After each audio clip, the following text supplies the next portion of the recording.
ప్రేక్షకులందరికీ నమస్కారం. 2025 సంవత్సరం మార్చి 23వ తేదీ నుండి మార్చి 29వ తేదీ వరకు గల వారఫలాల్లో కన్యా రాశి వారికి ఎలా ఉండబోతుంది, అలాగే ఈ రాశి వారు చేయాల్సిన పరిహారాలు ఏమిటో తెలుసుకోబోయే ముందు మీరేమైనా సమస్యలతో బాధపడుతుంటే వాటి పరిష్కారం కోసం మీరు స్క్రీన్ మీద కనిపిస్తున్న మా గురువుగారి నెంబర్ కి కాల్ చేసి మీ సమస్యలకి తగిన పరిష్కారం పొందండి. ఖచ్చితంగా మీ సమస్య పరిష్కారం అవుతుంది. అలాగే మీరు మొదటిసారి మా ఛానల్ చూస్తున్నట్లయితే వెంటనే సబ్స్క్రైబ్ చేసుకోండి. ఇక పూర్తి వివరాల్లోకి వెళ్తే కన్యా రాశి వారికి ఈ వారం 9వ ఇంట్లో బృహస్పతి ఉండడం వల్ల ఈ వారం మీరు వ్యతిరేక లింగానికి చాలా ఆకర్షితులవుతారు. అలాగే కేతువు 3వ ఇంట్లో ఉంచబడినందున ఈ వారం మీ భావాలని ఇంటి సభ్యులతో లేదా స్నేహితునితో వ్యక్తపరచడం మానుకోండి. అలాగే ఈ వారం ప్రారంభం బాగుంటుంది. మీ కుటుంబంలో కొన్ని శుభ సంఘటనలు జరగవచ్చు. స్నేహం ప్రేమ సంబంధంగా మారవచ్చు. మీ పిల్లల చదువుల్లో అడ్డంకులు తొలగిపోతాయి. మీ ప్రవర్తనలో సరళతని కాపాడుకోండి. మీరు కొత్త ఆశలు మరియు అంచనాలతో మీ కెరీర్లు ముందుకు సాగుతారు. మీరు కొత్త ఆదాయ వనరులను సృష్టించడానికి ప్రయత్నిస్తారు.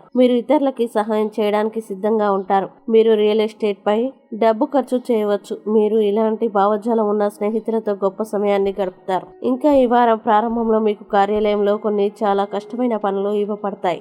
మీరు మీ పని శైలిని మార్చుకోవాల్సి ఉంటుంది. శత్రువులు మీకు వ్యతిరేకంగా కుట్రలు పన్నవచ్చు. మీరు సాంప్రదాయవాద ఆలోచనలకి దూరంగా ఉండాలి. కొంత ఇన్ఫెక్షన్ మిమ్మల్ని ఇబ్బంది పెట్టవచ్చు. పిల్లల ప్రవర్తనకు సంబంధించి కొంత ఇబ్బంది ఉంటుంది. మీ వైవాహిక సంబంధాన్ని విస్మరించవద్దు. మీ జీవిత భాగస్వామి ఆరోగ్యం దెబ్బతినవచ్చు, కావున చాలా జాగ్రత్తగా ఉండాలని సలహా. ఇక కన్యా రాశి వారు ఈ వారం చేయాల్సిన పరిహారాలను కనుక చూసినట్లయితే నారాయణీయం అనే ప్రాచీన వచనాన్ని రోజు జపించండి. అలాగే ఈ వారం రాశి వారికి అనుకూల తేదీలు కనుక చూసినట్లయితే వీరికి 27, 29 తేదీలు చాలా మంచి రోజులు. ఈ తేదీల్లో ఏ పని ప్రారంభించినా సరే మంచిది. ఈ వీడియోని లైక్ చేయండి, షేర్ చేయండి. మరియు మీరేమైనా సమస్యలతో బాధపడుతున్నట్లయితే వాటి పరిష్కారం కోసం మా గురువు గారి నెంబర్కి కాల్ చేసి మీ సమస్యలకి తగిన పరిష్కారం పొందండి. ఖచ్చితంగా మీ సమస్య పరిష్కారం అవుతుంది. ఇంకా మీరు అనుకున్నటువంటి అన్ని పనుల్లో అంతా మంచి జరగాలని కోరుకుంటూ సర్వేజన సుఖినో భవంతు.